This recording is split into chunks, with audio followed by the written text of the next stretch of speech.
Welcome everybody back to DNS Unfiltered. I'm joined today by Dean Trempelas, Mr. MSP. I've got a lot of information from MSP land from Dean. And Dean, welcome to the show. Thanks for having me. Great to be here. Yeah, happy to have I'm you. excited to be in your forum so you can kick me off. Oh, maybe we'll tell that story. But first, tell us a bit about yourself. And right before this, you said, which version of your story do I want? And I definitely want the Michael Bay extravagant version. So go for it. So like many folks in this industry, I grew up with a passion for technology, with computers. The high school my father was a teacher at, every summer they had to bring home all the computers so that they didn't just sit in this unsecure building. So I grew up with, like Apple IIe and then like a Mac Lisa and like pretty much any educational IT. And what I should have done is I should have recognized I love doing this. I've been building computers, taking apart computers, writing, stuff in PDOS, since I was a kid. I should do that for a career. But instead, all my cousins went to engineering school, and this is like late 90s. They were buying like BMWs back then. And I'm like, that's it. I'm going to go to school. I'm going to get a job for $65,000 a year, and I'm going to get a BMW, and that's it. That's my life. So I stubbornly went to school for electrical engineering, and had a rough time. You kind of got to be good at math. And so, anyways, on my third try at my electrical engineering degree, I was now in my mid-20s going to school at UMass Dartmouth, which is a great state school in Massachusetts. I needed the job, pay my bills, and I saw a computer company on Indeed that was advertising for a computer job. And so I thought, I've been tinkering with computers my whole life. I built a 286, 386, 486. I know everything about desktop computers. I've got this. Went in, applied for the job at what I found out was an MSP and did not get it because it turns out that knowing a lot about desktops doesn't mean anything about supporting business technology. So the owner of that company had seen that I had some previous retail sales experience, and he said, listen, I need an account manager, so I'll hire you to do that. And I got my first job in the MSP space, $36,000 a year as a account manager. So like a sales guy, basically. Yeah, pretty much. Not even that, like an order taker at a small MSP in southeastern Massachusetts in a tertiary market in an old factory town, just the saddest thing ever. And recognized in the first 2 months, holy crap, I don't know anything about technology. And that was my intro to MSP, and it could have ended there, but I'm Dean, and as you know, I couldn't keep my mouth shut. So I'm walking around this place as the account manager, and I keep spotting just general things that seemed wrong and out of place and kept articulating that. So after about 6 months, the owner said, you're a terrible account manager, but you keep yelling at everybody. You're the service manager now. And that's how I got into this. And I was very lucky early on. The owner of this company invested in sending me to training. So I went to, we were members of Taylor Business Group and Robin Robbins at that time. So did a bunch of service management training with Taylor Business Group, was in a peer group, basically learned the depth of what I didn't know.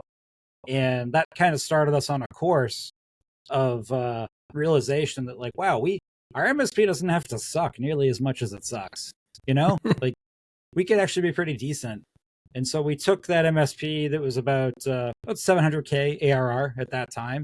And we grew that thing into a behemoth that when I left ended up being over $50 million in revenue and being all over the East Coast, which was super cool. Awesome. So you like accidental MSP and gained a lot of experience and knowledge there. It's very cool. I wanted to point out, a lot of people say that computers and stuff, IT stuff is like math, and I'm like, no, it's not really. It's like a lot different. There's more of a. I'm a lot more such a glutton for punishment with how bad I am at math. I married a math teacher, so I can't escape. So you also referenced how Dean and I met. So let me tell this story.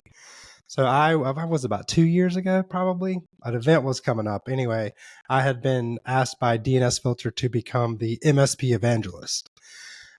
Which, I love the name Evangelist. I'm from the deep South, so that's very fitting for my personality. I like to go spread the good word here and there. So first thing I did, not first thing, but, early when I got this new title, I went on to r/MSP, where all the MSPs hang out, to introduce myself. I made a quick quippy video, saying hello, and someone reported me as vendor posting in our MSP, unsanctioned vendor posting. And I was like, okay. So then I got banned from our MSP my basically first week on this new title job. And IT Nation in Orlando was not far away from that. So we went to IT Nation. DNSFilter had a party at a local restaurant bar place. And a bunch of people came. Dean was one of those people. We met. We were sitting at a table chatting with you and one of your coworkers, and Dean was telling the story of how he got a vendor banned on r/MSP. And I was like, "Tell me more, Dean." And you kept going, and I was like, "You son of a bee, that was me." I think and you're like, "Oh, here's a beer." detail. I'm like, "The beers are free." Important detail to that story as well. That was the year the big hurricane hit for IT Nation. That's right. And nearly every vendor that was doing anything offsite canceled it. Not y'all. Y'all showed up. You were all there. You were present. You gave a great time to all the partners. I remember that. So yeah, y'all showed up when everyone else dipped out. That's what we do here at DNSFilter. But, Dean and I have put that under the bridge, and we've actually laughed about it many, many times on like LinkedIn DMs and stuff. But, that's how we met, and kind of very similar to like MSP stories. It kind of start out of like some joke or some incident that, ends up being a kind of a storyline, a through line through your relationship with people, which is really cool. So thanks for being on the pod, Dean. Yeah, happy to be here. Thanks for having me. So Dean now works for Helpt, which is I don't want to say outsourced, because you in fact crossed that out on your homepage there, but it's a technical answers and a kind of help desk, and not outsourced, but very good help desk software and like personal attentiveness, kind of like an extension of your customer experience, customer service department at your MSP. But Dean, can you tell us just a little bit about Helpt? Yeah.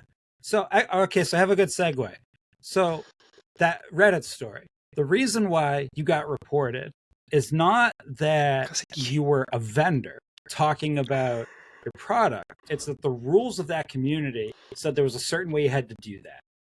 And because that first time you posted, while your intentions were really good and you were trying to help people, you didn't present it in a way that matched that format. It stood out as an exception, right? And so it got noticed and it got flagged. And that caused you to not be able to post there for 30 days, which that stinks. Because it's not like you came in there to do any harm, right? Like you were trying to help people and add value, but that didn't matter if you didn't understand what the client wanted and have the right tone.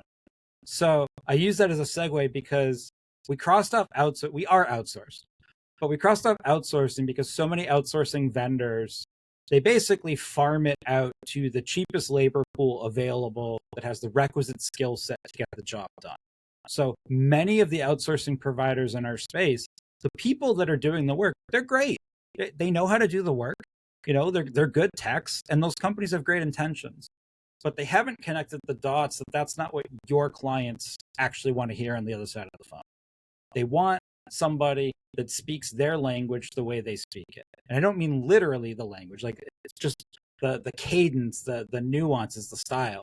So what we're trying to do a little differently at Helpt, we're 100% US based. Everybody onshore, US citizen. And in some cases, that makes a big difference.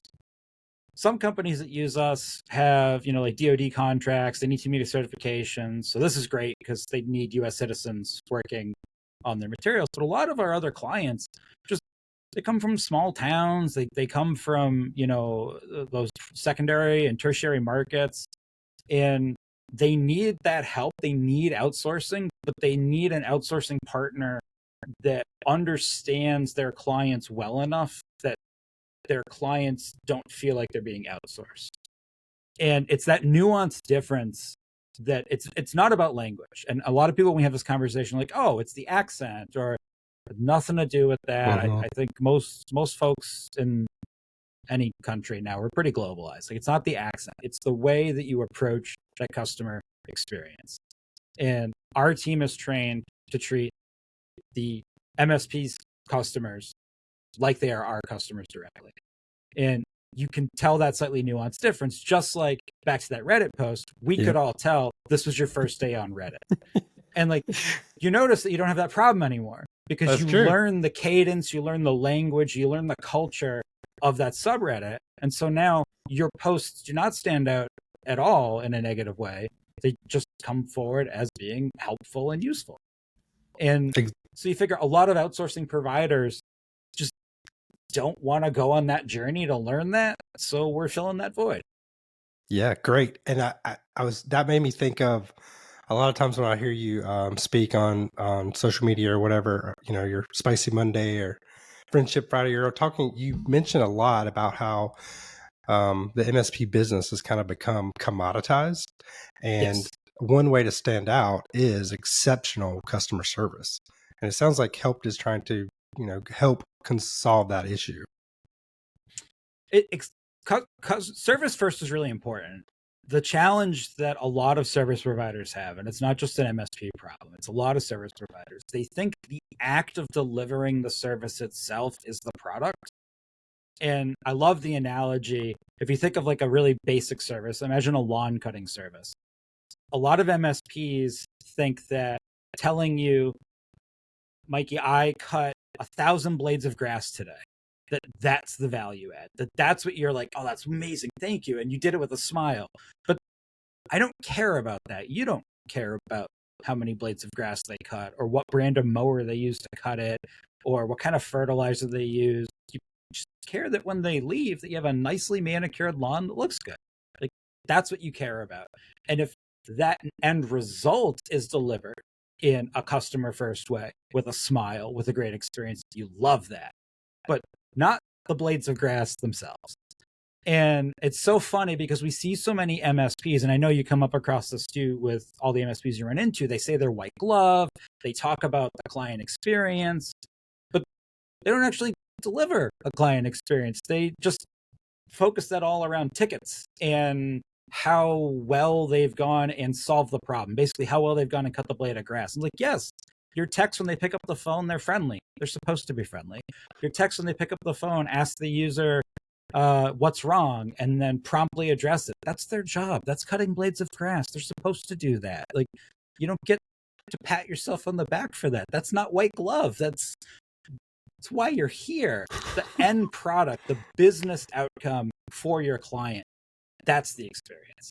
Yeah. And if you focus on that, if you focus on how we make people feel, that we make our users feel valued, that we make our users feel important, that we don't bother them with how many blades of grass we're cutting and how we're cutting it, but how we make them feel about their wonderful, beautiful lawns afterwards.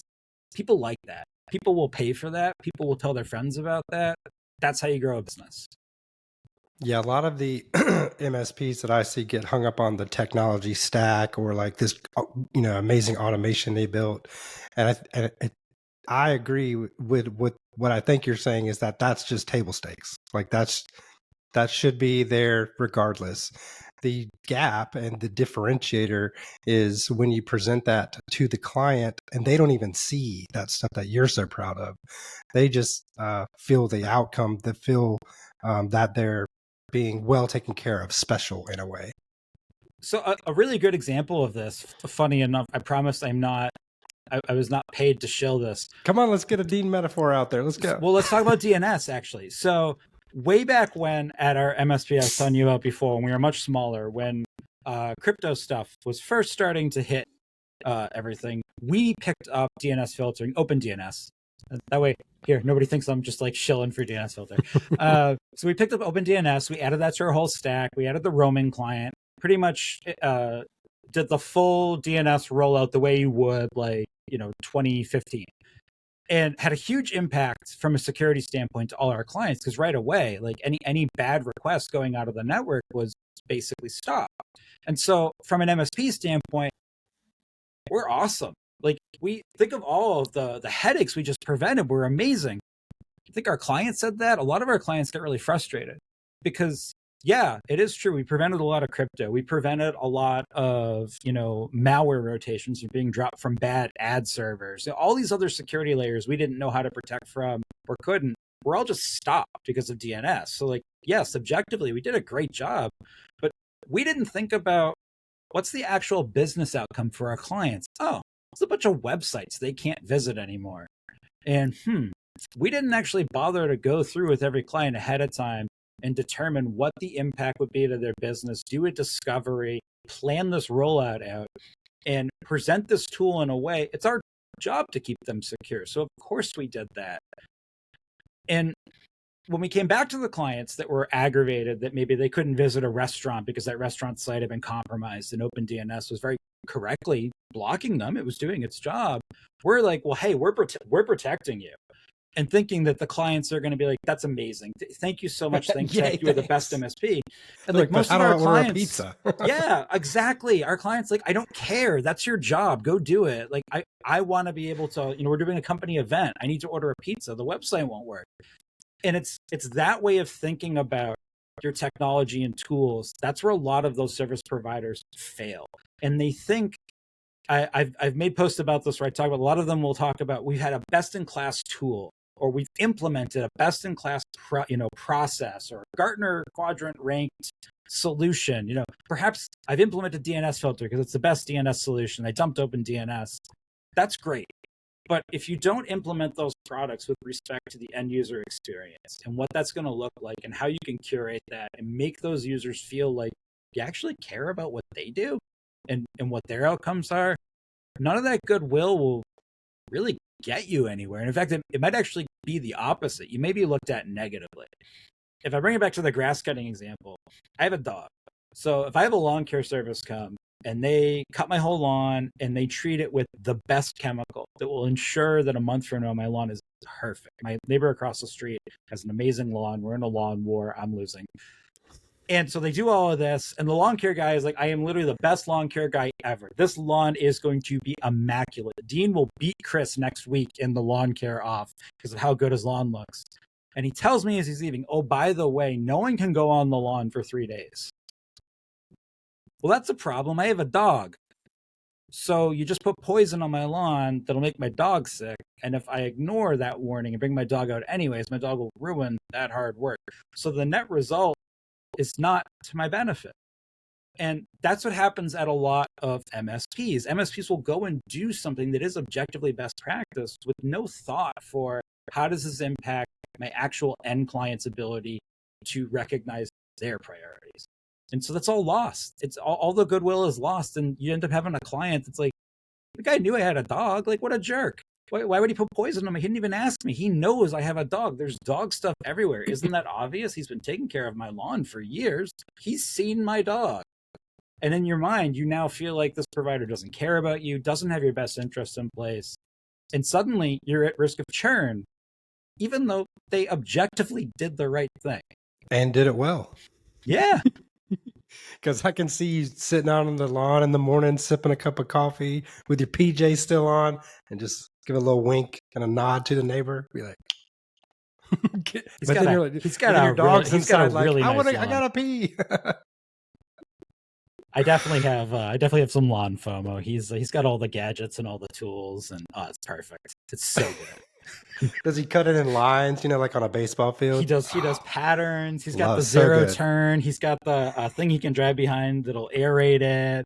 All the gadgets and gizmos. He's my other neighbor now just has given up and just pays my other neighbor to take care of his lawns. When are you gonna cave is the question. Too stubborn. I gotcha. So speaking of being stubborn and not listening to your clients, how do you when should a MSP spot that feedback is turning negative or getting into the churn realm? Like, how do you identify that? So there's so many ways to answer that question. And the problem I have with a lot of MSP advice is it depends on your business and your level of maturity and your goals. So there's not any one answer that perfectly answers that, but I can give a few.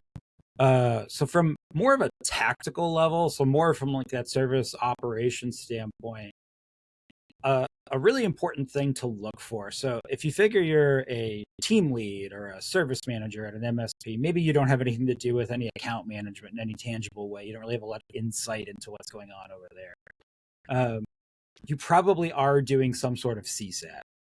Either that's in your PSA or some other tool where you're sending out some sort of either per individual, per ticket, some method that your clients can report back how you're doing. And so obviously good CSAT is good, bad CSAT is bad. We all get that. At that tactical level, you really want to look for the response rate, because a client that gives you feedback, positive or negative, consistently, who then stops giving you that feedback, positive or negative, is a client that no longer feels there's any value in giving you that feedback, which means they don't think that you're really going to take any action or that you are listening. And as soon as somebody in any relationship gets to that point, you're at risk of churn. So if I was a service manager or a team lead and I had no visibility into the rest of the business, but I could at least see that, that'd be a red flag for me. That a client who normally either complains all the time or compliments me all the time, Just either one, stops. is silent or has gone way, way down. That's a problem. They definitely feel like there's a loss of value in the relationship. At a more strategic view, that's kind of the point of where the whole VCIO and QBR thing started. And a lot of MSPs have now taken that to just be, let me show you a report of how many blades of grass I cut. And thinking that the client, back to that conversation, the client's going to be excited. Like, wow, you cut 10,000 blades of grass. It's amazing. And, oh, you use a Gravely tractor to cut. Oh, that's great, Gravely. That's a great, American brand. Glad you bought that. And so a lot of QBRs become that. And so don't do your QBRs like that. But more importantly, same idea. If your clients aren't taking QBR meetings with you, that shows that they don't place a lot of value on that meeting to begin with. Now, if you're just getting started on QBRs, that's to be expected. You're going to have to establish value. But if you did a few and the clients were taking them and now they're not, or they're putting them off, or they're like, hey, can we get to it next month, or can we skip this one? And that's happening consistently. That's a really good sign at a more strategic level. That client doesn't see you as a strategic partner anymore. You are just somebody who cuts the grass, and they literally only see you as the blades of grass person. You are no longer a strategic value. And that's usually also a really, really good sign of impending churn, no matter what the feedback is. And I keep saying no matter what the feedback is, because common sense would say, well, a client that gives positive feedback isn't at risk of churn. You got to remember who's giving that feedback. Generally, our decision makers who are in charge of the relationship, they're probably not filling out our CSAT surveys. It's the users. So you can have a client where the users all hate you, but the decision makers don't. Or alternatively, you can have a client where all the users love you and the decision makers don't. So the CSAT value in and of itself is not a perfect indicator of that churn risk. It's that engagement, that response rate, their desire to interact with you from a value added standpoint. If that's not there, and it was previously, that client's going to churn. Yeah, like the negative, the numbers that are just not there anymore. That is really interesting. I've actually never thought of that way, and it kind of reminds me of just like when you're trying to like get followers on social media or subscribers on YouTube or whatever. Like views are great. Like, oh, I got 1,000 views or 10,000 views, but like how many people commented? How many of those people subscribe? That engagement part is really what is important. And like let's say you're trying to like monetize something from social media. Having 200,000 followers is not good if you have 0 people seeking you out on other platforms, right, emailing you, signing up for whatever thing you have, newsletter. Like if none of those 200,000 people are doing that, I mean, there's no value there. It's hard to recognize that sometimes too, because like we said at the beginning, the entire time the initial reason they hired you, you're probably performing that well. And I say this pretty confidently. Most MSPs, even MSPs that other MSPs, like they're not a great MSP. Most MSPs perform the basic mechanisms of support perfectly competently.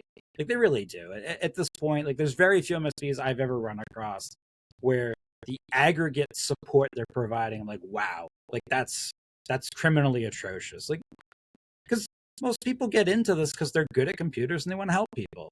And so most MSPs are okay at that. And it's funny because if you flip this conversation the other way, this is why we see so many MSPs plateau somewhere between like 1 to 3 million in revenue, because that's about it. That's about as big as you can grow a support business while only focusing on how many blades of grass you cut and not really focusing on the end product experience for the users, because there's a finite amount of people that want to pay for that in your addressable market, and you're probably not good at talking to all of them. You know, it's just like being a human. You know, if you're an average conversationalist and I drop you off in a random bar, you'll probably be friendly with, 5 to 10 people at the bar. You're not gonna be friends with all of them, even if you have all night. You won't be. You're not gonna be friends with none of them. And so most MSPs are like that. They're decent, but they're not able to push it over that next level because they're not really thinking about how do I go in and really drive that experience, drive that engagement, make this client feel like this is an actual value added relationship, because that's hard. So if you're at that plateau, like if you're an MSP watching this and you're at that 1 to 3 million ARR mark, what are you going to do if you're the type of person or MSP that wants to break through to the next level? What are your like step 1, 2, and 3 for that? So I could tell you what we did, and other people I've seen who have followed a similar pattern. Every one of them has been successful. I'm not saying that's the only way to do it. We came back and we sort of took the Paul Dipple methodology that there's enough business in our market. So that's the first mental hurdle you have to get over. A lot of MSPs, especially in smaller markets or in very crowded primary markets, they'll kind of come back with this idea of like, there's not enough to go around, or what we do is different, or my market. We've reached everybody.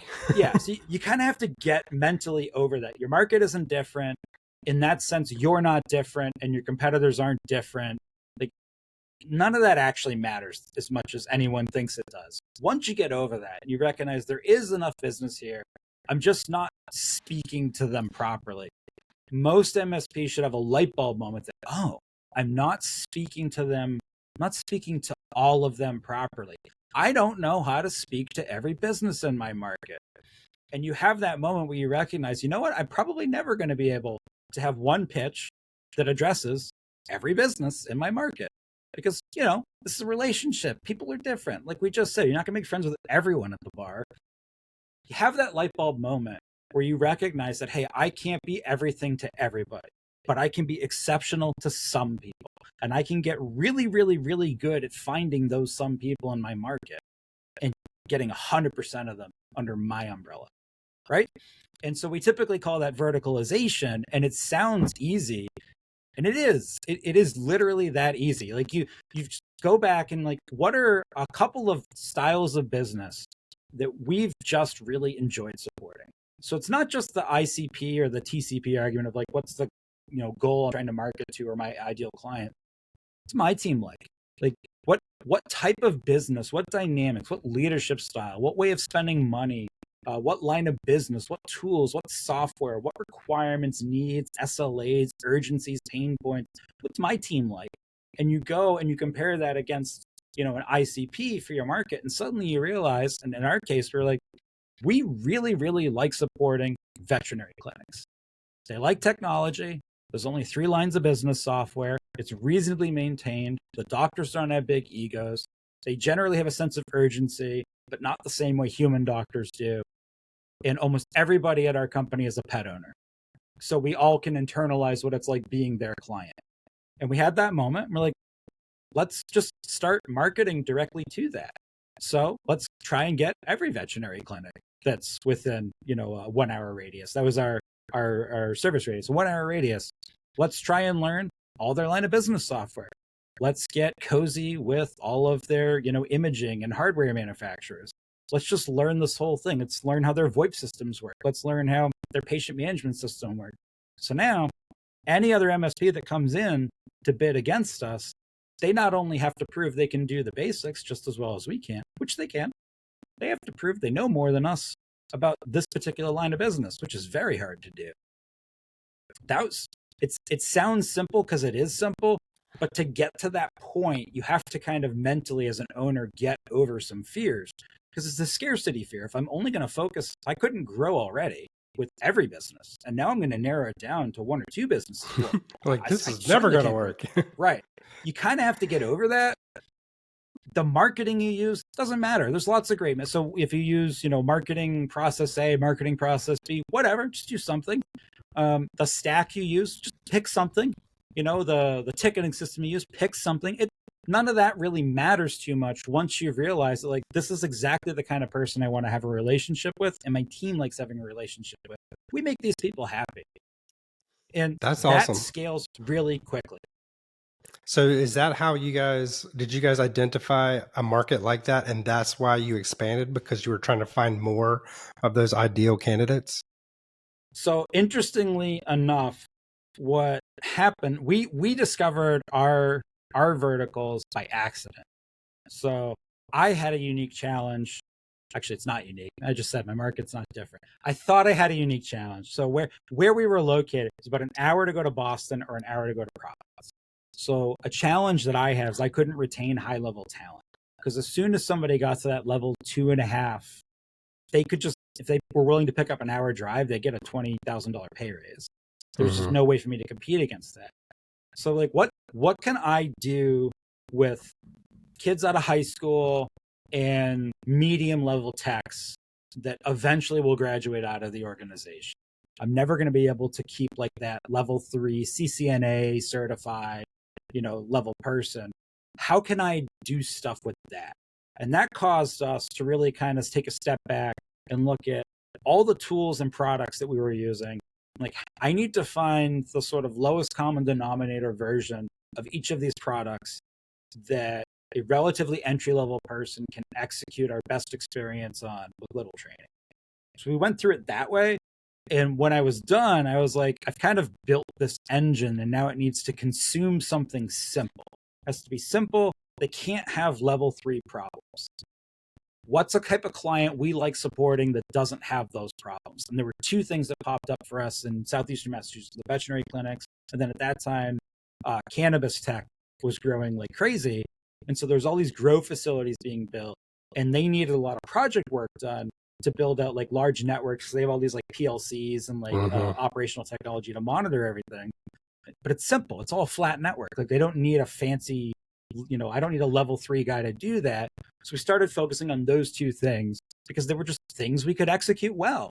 And that's kind of why I talk about the commoditization, because when you realize once you're doing that, like, that's a McDonald's approach. That's, I know how to make a thing, so let me make that thing exactly the same in a repeatable process. I then only have to focus on executing that process well every time, which I can hire for. I know I can hire for. I get lots of high school kids coming out. It's on a tech stack that's very easy to train people on. Not the fanciest tech stack, but trainable, for clients whose expectations met our ability to deliver.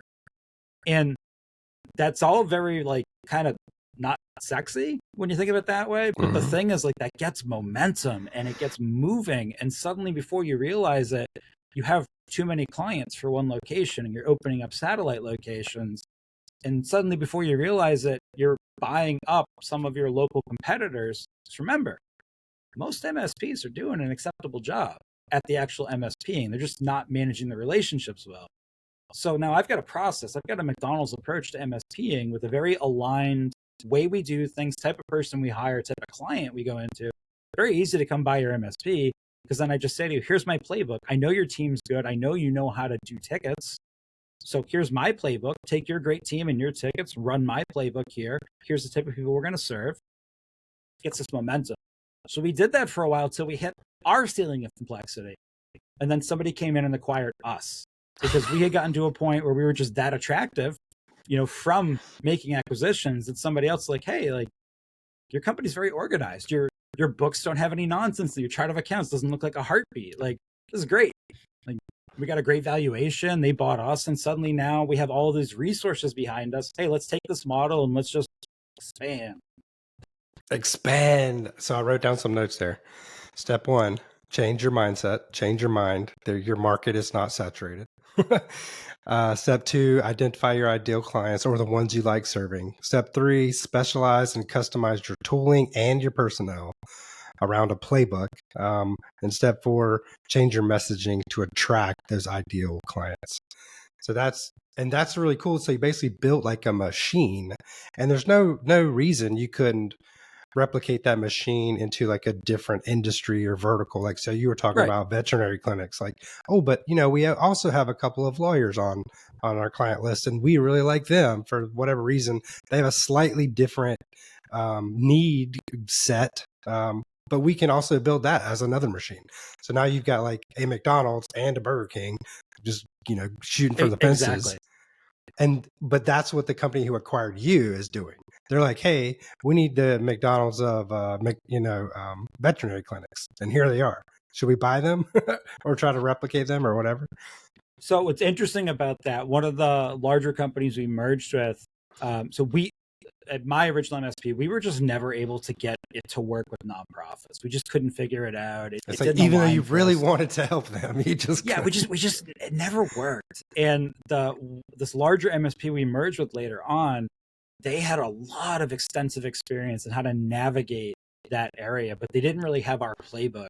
We combined the two together, and suddenly we were managing massive national nonprofits very profitably, and I was floored. I was like, this is amazing. Like, I had no idea this sector was worth doing business with.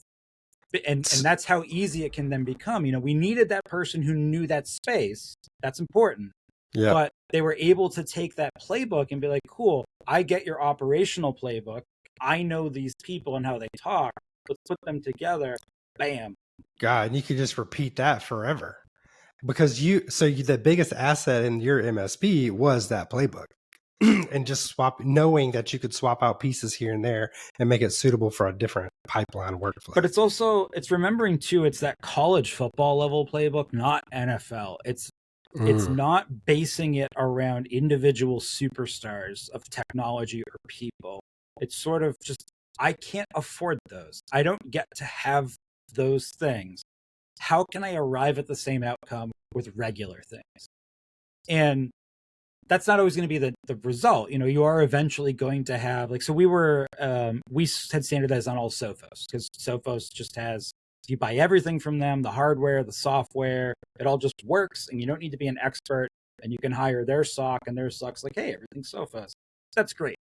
Sophos isn't maybe the sexiest brand. So eventually we were also offering Palo, because as we got bigger, there were a small number of decision makers at our clients that wanted to know that they wanted to at least see there was a Ferrari parked on the lot. Yeah, there was a name brand out there that they recognized. They didn't necessarily need to buy that, and we didn't necessarily need to sell them that, but they need to know it was there. So I want to be clear. Like, if you're an MSP and you're like, well, this particular piece of technology we're famous for supporting or we're very proud of, that's fine. I'm not saying you have to abandon that and move to peasant technology. It's just, don't focus on that. And that's kind of the funny thing. So, like, if you take this all back away from MSP and back to selling, which I think is funny as an operations person, I talk so much about sales and marketing because that really is that important. Way back when in the past life, when HD TVs were first coming out, I used to be in high-end home theater. Early 2000s, back when like a 40-inch TV would have cost you $10,000. And one of the things we were taught, sort of Sandler style of selling, which I feel like a lot of MSPs kind of learn, like good, better, best type of way of selling, was no one is coming into the store. We basically only did game-based selling. So people would come into the store and they would say, I have money, I want to spend it on a TV, pick which one for me. And one of the things you're taught with game-based selling that's much easier to learn if you're not selling on fear and pain is don't use features to sell. Nobody is coming in, like when you come in for a TV, you are not saying to me, Dean, I want a TV that has 6 HDCP compliant HDMI ports at 120 hertz that can pass, Ethernet over them at least 10 gigabits. Like, 2 people a year come in looking for that. Most people don't want that. What you want is Dean, my kids have a bunch of video game consoles, and we have the Comcast box, and we have the smart TV, and there's wires everywhere, and I want to get rid of boxes. I need a TV that will get rid of as many of those cords and boxes as possible. That's what you actually want. And game-based selling, it's very easy to learn to talk to your prospects that way because you've overcome already all the fear and the pain. There is no fear and pain. You have a budget. You're going to spend it today on the TV. It's just which one. Learning that style, though, that's really helpful when you're selling services because it causes you, as getting back to the kind of getting over yourself, it causes the owner-led salesperson to get over selling out of their own pocket and to get out of value propping out of their own pocket. So it's much easier to kind of see through all that bullshit. And you're like, the stack doesn't matter. What we're doing doesn't matter. Of course, we're going to take care of you. We're going to secure you. We got all the details. We can go over RPO, RTO, our security edge. I will give you that info, client, but obviously we're going to do that well. Let's talk about you and your business and what you actually, the outcomes you need to see to make an investment in a partner like us worthwhile. And it's not hand waving that stuff away that we don't care. Like, it's important. Like, there's a good reason why you'd pick DNSFilter over OpenDNS or, somebody else. A lot of like reasons. Yeah. But that time is not the time to have that conversation. And if you sort of accept whatever DNS protection I have is good enough, right? Good enough for the time being. Let's table that. Let's talk about the business outcomes you need. Suddenly, you recognize you go back, you're able to reframe all the cool things that your products do, all those ports on that TV. Well, now I'm able to reframe that, hey, you said your kid has a PS5. You want this TV because this TV has the port that's going to get the best experience in that PS5 and get rid of an extra cord for you. So those features did matter, but they only mattered once I understood the outcome that you wanted. And now I'm able to bring you over there and say, you don't need to see the other 9 TVs in the showroom. This is the only TV that is going to do exactly what you want when you go home. And in fact, here's what that will look like. And you can describe that experience to your customer. And your customer's gonna be like, this, holy shit. Like, no one has ever talked to me this way about technology. Here's all the money.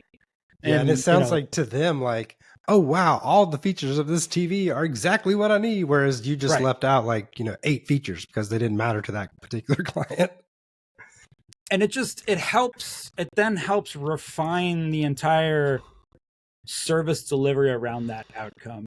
And so, like, getting back to my whole lawn thing, I want a good lawn that competes with my neighbor, but I have a dog. So now the lawn care provider took the time to figure those things out, and they're going to be able to say to me, listen, I can get you there. It's going to take 6 months longer because I have to use products that are dog safe. Those take longer. So if that's your outcome, then you can brag about your dog safe lawn that looks better than your neighbors in 6 months, which will make it even sweeter. My expectations are also set that it's going to take longer. So I'm not sitting there on month 3 when my neighbor's on True Green being like, well, his lawn's great and my lawn's crap. I'm on a plan. I have an experience. The guy told me it's going to take longer. The first 3 months, my lawn's going to look like a mess. But these chemicals that I have opted into choosing for my outcome, which is keeping my lawn dog safe, they will get me there. I need to stay the course. My provider checks in with me. Hey, how are things going? Are you noticing that these areas are browning slowly? Are you noticing you have some dead spots here? We're coming in next month. We're going to put some, filler in. I'm like, wow, this is exactly what you said was going to happen when you said it was going to happen. This is amazing. You're the smartest person ever. I feel so validated. I chose you. You're making me feel smart. Absolutely. So we're coming up on near the end of 2024, and we've been talking about how to identify the signs of a churn risk, and then how to prevent that from happening, just to be a better MSP, be a better customer experience led MSP. What do you think the future looks like? Like, are MSPs going to start picking this up more and more, or are they going to languish? What's going to happen? I think this industry is incredibly similar to the food service industry. Roughly around the 1950s. So we've arrived, if you think of food service back then, we're post World War II. We have this massive economic boom. People finally can afford to spend money on a full meal and a full diet for their family, which is something that Americans had never been able to really do before. Only people that were very privileged could go and get fresh produce and other things like that. This is finally a possibility. And the food service industry at that point pivoted, split. And there was the sort of like, I don't care about that. I want it to be easy track that started with all the processed foods that we have now, Yep. TV dinners, Foods that kill McDonald's, you. all of that. Slowly. And then everything else, like restaurants only became a thing for the normal person after World War II, around that time period. Like the idea that you could afford to go and choose where to eat and spend on it. I think that's starting to happen in the MSP space. It's a very similar track. So I think we're going to start seeing, it's so easy to become an MSP, which I actually think is a good thing, that a lot of folks are going to come in who are either going to provide very, very bespoke white glove service because they're very tall, very, very tiny and can afford to be very, very bespoke. So think of like your very small Michelin star rated restaurant where the chef, that's their restaurant. That's going to start happening more. And they're going to have sort of micro markets, niche markets. You're probably not going to drive all the way across the country to go to that restaurant, but you will go to it if you're in town. But I think on the other side, we're going to start seeing not the PE back, the mega MSP, but the more modest size mid-market MSPs between like that like $3 to $20 million range. I think we're going to start to see a little bit more commoditization, where a lot of these businesses are going to start to realize that, like we talked about now, a lot of those details don't matter to many clients. Just the average MSP client just wants their tech taken care of, wants to feel reasonably safe, wants to reasonably limit their risk, and is willing to pay a fair price for that. And they don't need you to be white glove. They just need you to be pretty good. And so I think we're going to start to see that happen. And my guess would be the middle is going to kind of disappear for a while. I always see like articles and stuff about enterprises starting to look at MSPs to outsource their IT work and stuff. But to me, it feels like the year of Ubuntu desktop. Like finally everyone's switching to Linux for the desktop, and I don't see it happening, even though I continue to see reports of it being considered. What do you think about enterprise using MSP? So fundamentally, a little bit, but I think that's sort of like it's the same argument you hear every 3 years of Microsoft is coming to take my clients. It's sort of, I think, the cyclical Chicken Little thing. Fundamentally, an MSP is a for-profit help desk, which means that all of the service employees are cost of goods sold. In enterprise, that's no help desks. No help desks are run as for-profit. And you might be saying, well, why does that matter? Because there's a fundamental difference in the way that you look at and approach problem solving. In enterprise IT environment, you objectively have 100% accountability and authority to all stakeholders and all the time in the world to solve any problem. That's a different modality than for-profit help desk, where we do not have 100% authority or accountability, and we objectively cannot take all the time in the world or we'll go out of business. So from that standpoint, I think there's always going to be two sides to that, because there kind of has to be. Like, IT is either a cost center or it's a profit center. But if it's a cost center, you're not going to start treating it like a profit center, and vice versa. However, I do think that some of the tools and practices MSPs use, enterprise is starting to recognize that's not stupid. And recently, earlier this spring, I went to, so the largest, I don't know if you know who if you care about this kind of stuff. So we tend to live in the MSP world, and we think about like MSP PSAs and like ConnectWise, Kaseya, they're very big. Yep. But if you step out of our space, ServiceNow has like 20% market share of all ITSMs on Earth. They have a way bigger market share than almost anyone else. And the only other bigger piece of the pie is like Jira and Salesforce and Dynamics and ERPs like that. So I went to a ServiceNow conference, and just on a whim, and it was mostly enterprise companies there. What was really fascinating was a lot of the products and features they were announcing on their platform for 2024 were conceptually things that we've been doing here for the last 15 years. Wow. And I thought that was fascinating. So they had like a single pane of glass asset management documentation system that integrates with your remote control software and your ticketing system, which anyone listening to this is going to go, hey, that's IT Glue or Hoodoo or like any other product like that, of course. Or the idea that I could manage OpenDNS directly from within ServiceNow and have a single pane of glass to both deploy the agent and report on it. That was a room full of people that were like, this is amazing. Wow, I've never seen. So I think that element of what we've been doing, enterprise is finally starting to catch up on. Like, hey, this idea of we're still a cost center, but this idea of I have all the time in the world to solve a problem, maybe that doesn't have to be true. Maybe I could be a little more efficient. Maybe we could focus a little more on ticket deflection. Maybe we could focus a little bit more on our internal users' experience with the IT department. I think those elements are absolutely starting to trickle up because they're good. Like, and I think enterprise companies that buy companies that are supported by MSPs, which happened to us a bunch as we got bigger, they see that like, wow, like these users don't hate the IT department. These users aren't like hyperventilating if they need to call for a password reset. They have a pleasant, how come? Why is that? And what parts of that can we learn? I definitely think that's happening. Yeah, I love the kind of analogy of the Android features that have been out for years finally coming to iOS. Yes. Anyway, well, I've taken up enough of your time, Dean. I really appreciate it. That was a ton of fun. We'll have to do this again. Thank you for joining me on the podcast. Yeah, thank you for having me. This is awesome. All right. Thank you, Dean. You're very welcome.